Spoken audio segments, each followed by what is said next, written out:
T'es-tu déjà demandé comment atteindre la véritable paix intérieure au milieu du chaos quotidien? Le bouddhisme nous offre des enseignements millénaires qui nous guident vers l'acceptation et le détachement, nous montrant que ce qui est pour nous viendra en son temps. À travers des histoires et des paraboles, nous apprendrons à lâcher prise sur ce qui ne nous appartient pas et à accueillir sereinement ce que la vie nous offre. Nous découvrirons comment le détachement ne signifie pas indifférence, mais une forme profonde de liberté qui nous permet de vivre pleinement dans le présent. Accompagne-nous dans ce voyage d'autoconnaissance et de transformation personnelle, où nous explorerons ensemble comment appliquer ces enseignements dans notre vie quotidienne pour atteindre une existence plus pleine et consciente. L'art du détachement, libérer l'âme. Il était une fois un moine qui portait une tasse en porcelaine que lui avait offerte son maître. Il l'admirait, en prenait soin et la gardait toujours près de lui. Un jour, la tasse tomba au sol et se brisa en 1000 morceaux. Le moine ressentit un vide dans sa poitrine, mais son maître lui dit « Cette tasse était déjà brisée depuis le début. Le détachement n'est ni indifférence ni résignation, c'est comprendre que rien dans ce monde n'est permanent. » Combien de fois nous accrochons-nous à des choses, des personnes ou des situations craignant de les perdre? Nous nous accrochons à des relations qui ne nous font plus de bien, à des attentes qui nous frustrent, à ce qui nous enchaîne. Nous croyons que si nous lâchons prise, nous perdons. Mais en réalité, en lâchant prise, nous nous libérons. Le bouddhisme nous enseigne que la souffrance naît de l'attachement. Nous nous attachons parce que nous cherchons la sécurité dans un monde changeant. Mais la véritable sécurité ne se trouve pas à l'extérieur, elle se trouve dans notre capacité à l'accepter dans sa permanence. Lorsque nous comprenons cela, nous arrêtons de voir la perte comme quelque chose de tragique et nous commençons à vivre avec légèreté. Pense à cela. Le fleuve ne s'accroche pas à l'eau qui s'écoule, il suit simplement son cours. Nous aussi, nous pouvons apprendre à nous laisser porter par la vie au lieu de résister à ses changements. Combien de fois la vie nous a-t-elle pris quelque chose pour nous donner quelque chose de mieux après? Mais sur le moment, aveuglés par la peur et l'anxiété, nous ne le voyons pas. Pratiquer le détachement ne signifie pas renoncer à ce que nous aimons, mais aimer sans posséder, sans dépendre. Il s'agit de profiter pleinement de ce que nous avons, sachant qu'à un moment donné, cela pourrait changer. Et lorsque cela arrivera, nous serons en paix. Le détachement est une clé qui nous ouvre la porte de l'acceptation, le prochain pas sur ce chemin. Car une fois que nous avons appris à lâcher prise, nous devons apprendre à embrasser ce que la vie nous apporte, sans résistance ni lutte. Avant d'aller loin, je te serais reconnaissant si tu mets un « j'aime » à la vidéo, cela m'aiderait à continuer de diffuser cette philosophie. Si tu n'es pas encore abonné, je te recommande de t'abonner et d'activer la cloche pour ne manquer aucune vidéo. Acceptation radicale, embrasser la réalité telle qu'elle est. Un jour, un disciple s'approcha de son maître et lui dit « Maître, je souffre parce que la vie n'est pas comme je voudrais qu'elle soit. » Le maître sourit et répondit « Tu souffres parce que tu résistes à ce qui est. La vie n'est pas là pour te satisfaire, mais pour t'enseigner. » Accepter ne signifie pas se conformer ni se résigner. Cela signifie voir la réalité avec clarté, sans filtre ni auto-illusion. Mais pourquoi est-ce si difficile d'accepter ce qui nous arrive? Parce que notre esprit crée des histoires sur ce que les choses devraient être. Nous croyons que si nous luttons assez, tout finira par s'ajuster à notre manière. Mais la vie ne fonctionne pas ainsi. Imagine que tu sois à la plage et que tu vois une grande vague s'approcher. Tu peux essayer de l'arrêter, de la maudire, de lui résister, ou tu peux t'y immerger et te laisser emporter. La vague ne va pas disparaître juste parce que tu ne l'aimes pas.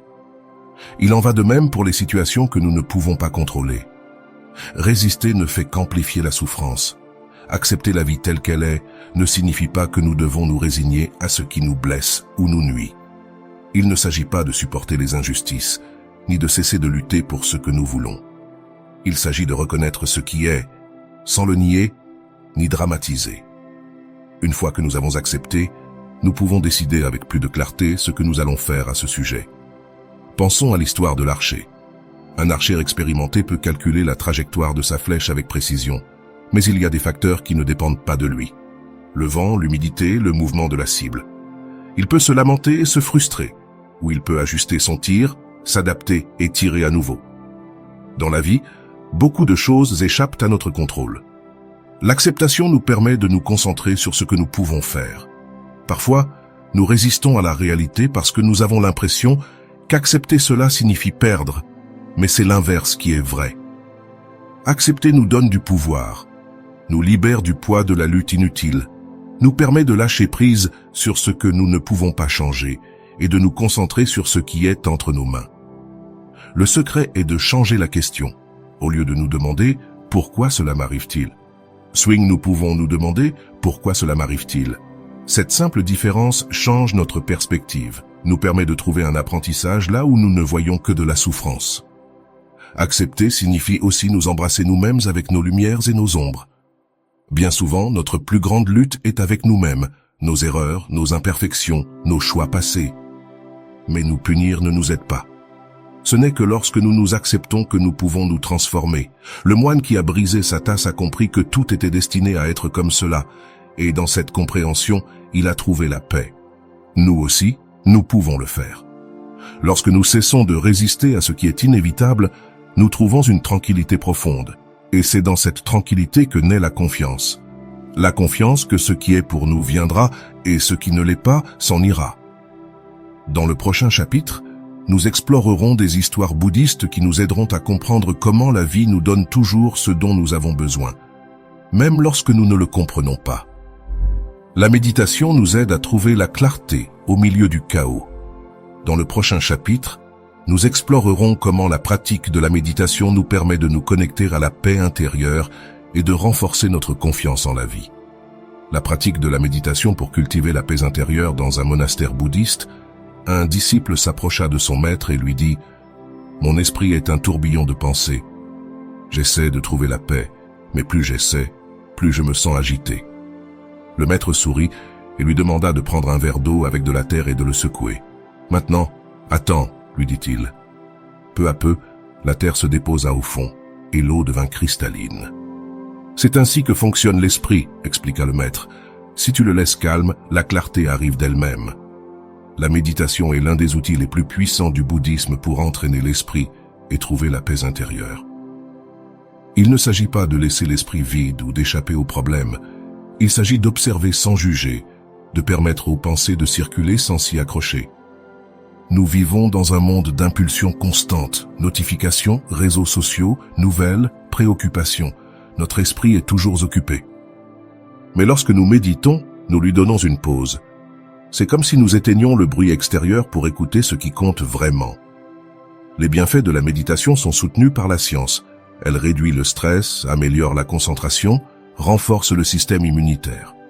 Mais plus important encore, elle nous aide à développer une relation plus saine avec nos pensées et nos émotions. Mais au-delà des bienfaits, la méditation nous enseigne quelque chose de fondamental, l'impermanence. Lorsque nous fermons les yeux et observons notre respiration, nous réalisons que tout est passager. Une pensée apparaît et disparaît, une émotion surgit et disparaît. Cela nous aide à comprendre que rien dans la vie n'est permanent, ni la douleur, ni la tristesse, ni l'anxiété. Tout coule.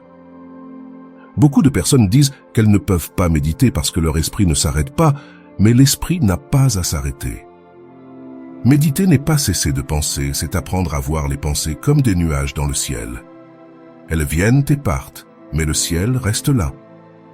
Il existe de nombreuses formes de méditation dans le bouddhisme, mais l'une des plus simples et efficaces est la méditation sur la respiration. Il suffit de trouver un endroit calme, de fermer les yeux et de porter ton attention sur l'air qui entre et sort par ton nez. Ne tente pas de contrôler quoi que ce soit, observe simplement. Si ton esprit se distrait, ramène-le doucement à ta respiration. Il n'y a rien à forcer. Une autre pratique puissante est la méditation de la gratitude. Chaque jour, consacre quelques minutes à réfléchir sur les choses pour lesquelles tu te sens reconnaissant. Cela change ta perspective et t'aide à te concentrer sur le positif, plutôt que sur ce qui manque. Il y a aussi la méditation de laisser aller.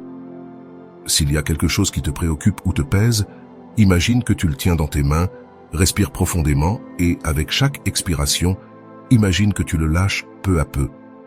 C'est une pratique simple mais puissante pour libérer les charges émotionnelles.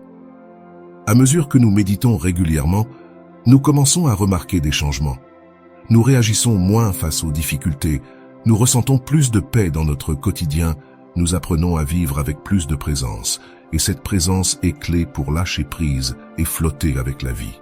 C'est le prochain pas sur notre chemin. Dans le prochain chapitre, nous explorerons comment apprendre à faire confiance à l'univers et lâcher la nécessité de contrôler chaque détail de notre existence. Un jour, un disciple se trouvait au bord de la rivière avec son maître. Alors qu'ils observaient l'eau, le maître lui dit « Regarde comment elle coule sans résistance, s'adaptant à chaque roche, chaque courbe, chaque changement de chemin. Elle ne lutte pas contre le courant, elle avance simplement. Nous tentons de tout contrôler, nos relations, notre avenir, ce que les autres pensent de nous. Nous croyons qu'en planifiant suffisamment, nous pouvons éviter la douleur et garantir notre bonheur, mais la vie ne fonctionne pas ainsi. Comme la rivière, elle est en mouvement constant. Lorsque nous nous accrochons à ce que nous ne pouvons pas contrôler, nous souffrons. Le bouddhisme nous enseigne que la vraie paix vient lorsque nous apprenons à lâcher prise. Cela ne signifie pas que nous cessons d'efforcer, mais que nous acceptons que tout ne dépend pas de nous. Nous pouvons faire de notre mieux, mais nous ne pouvons pas contrôler le résultat. Nous pouvons aimer quelqu'un, mais nous ne pouvons pas le forcer à rester. Nous pouvons prendre soin de notre santé, mais nous ne pouvons pas empêcher la maladie pour toujours. Il existe une histoire bouddhiste à propos d'un homme qui s'accroche à une branche d'arbre au bord d'un précipice.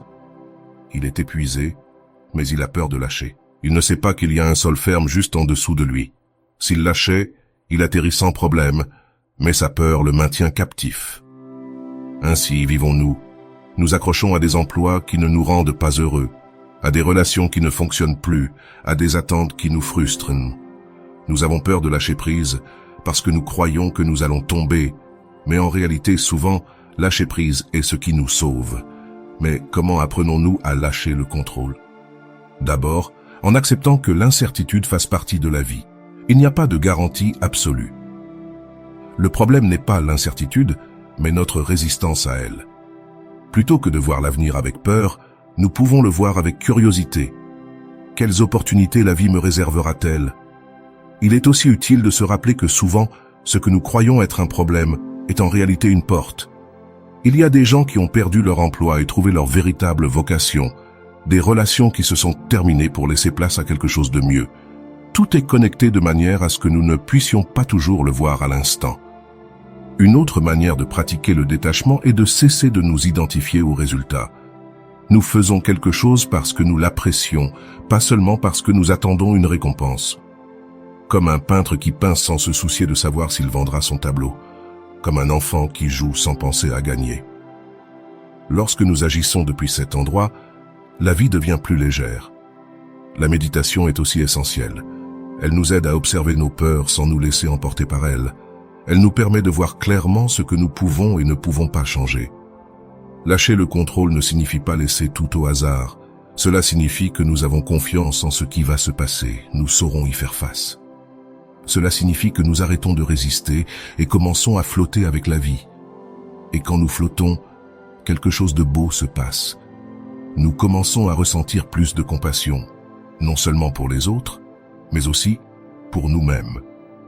Parce que lâcher prise ne concerne pas seulement le monde extérieur, mais aussi notre propre jugement et autocritique.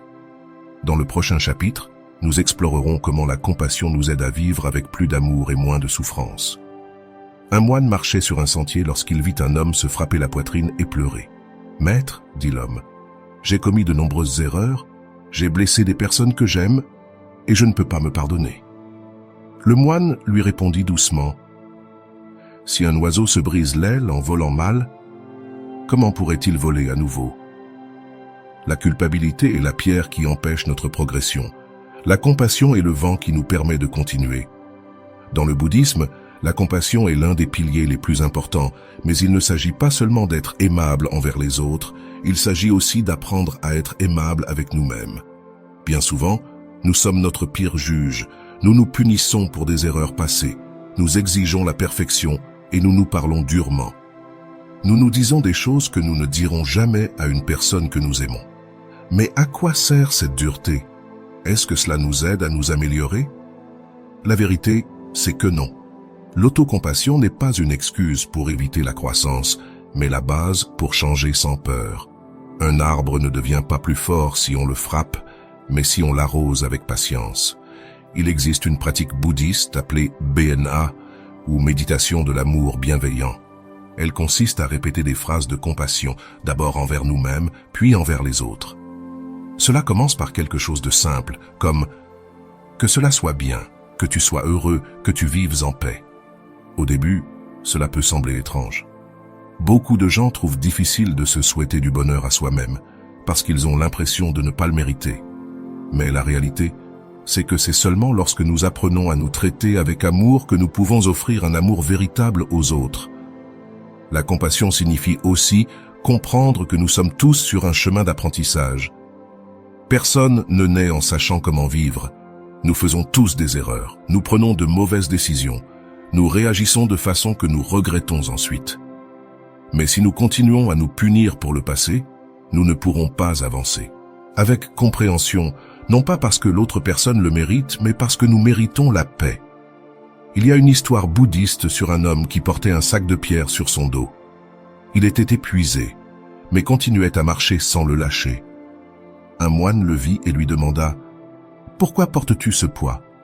L'homme répondit « Ces pierres sont mes rancœurs et mes ressentiments. » Le moine lui dit « Tu n'as pas besoin de les porter pour continuer ton chemin. » Ainsi, nous vivons souvent, nous accrochons à la colère, aux ressentiments, aux blessures du passé.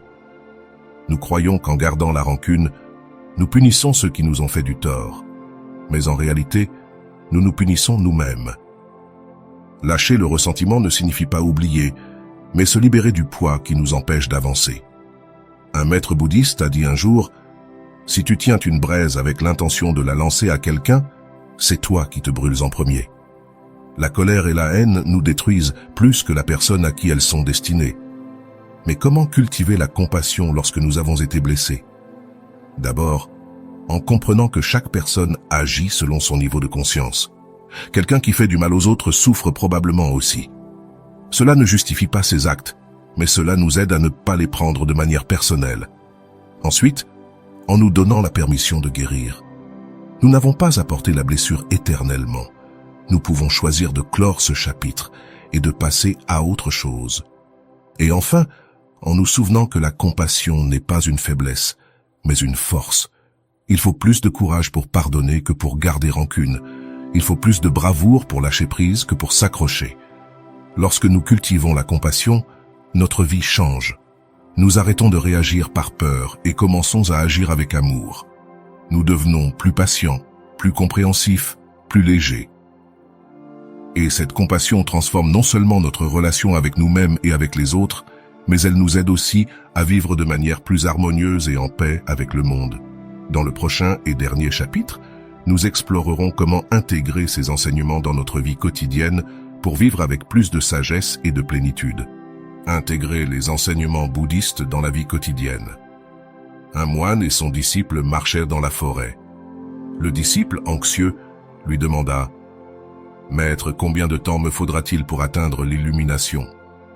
Le maître répondit « Si tu marches avec hâte, tu mettras beaucoup de temps. Si tu marches avec patience, tu arriveras avant ce que tu imagines. » Voici le grand secret du bouddhisme. La transformation ne se fait pas du jour au lendemain. Ce n'est pas une question de lire un livre, de regarder une vidéo ou de comprendre un concept immédiatement.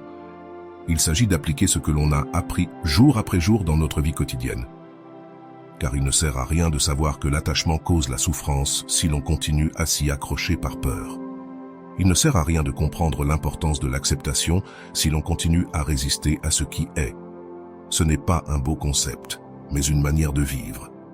D'abord, la pratique du détachement ne signifie pas abandonner tout et vivre sans lien émotionnel, mais apprendre à apprécier sans posséder. Lorsque quelque chose de bon arrive dans ta vie, reçois-le avec gratitude, mais sans peur de le perdre. Lorsque quelque chose s'en va, permets-toi de ressentir, mais sans t'accrocher. Demande-toi, est-ce que je m'accroche à cela par amour ou par peur? La réponse te dira s'il est temps de lâcher prise. Ensuite, l'acceptation radicale. Chaque jour, pose-toi la question. Que puis-je accepter aujourd'hui? Peut-être est-ce une situation difficile au travail, un conflit avec quelqu'un ou un défaut en toi-même. Cela ne signifie pas se résigner, mais cesser de lutter contre ce qui est déjà. Ce n'est qu'en acceptant avec clarté que nous pouvons agir avec sagesse. Troisièmement, la confiance en la vie. Chaque fois que quelque chose ne se passe pas comme prévu, souviens-toi de l'histoire du cheval du moine. Ne qualifie pas les événements de bons ou mauvais trop rapidement.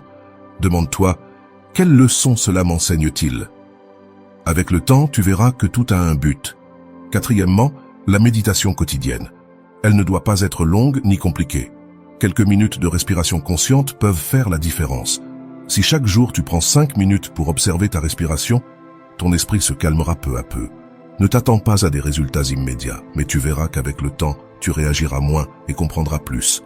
Cinquièmement, lâcher le contrôle. Fais de ton mieux mais sans t'obséder sur les résultats, comme l'archer qui tire la flèche sans se fixer sur la cible. Si quelque chose ne se passe pas comme tu le voulais, au lieu de te frustrer, demande-toi, comment puis-je m'adapter à cela?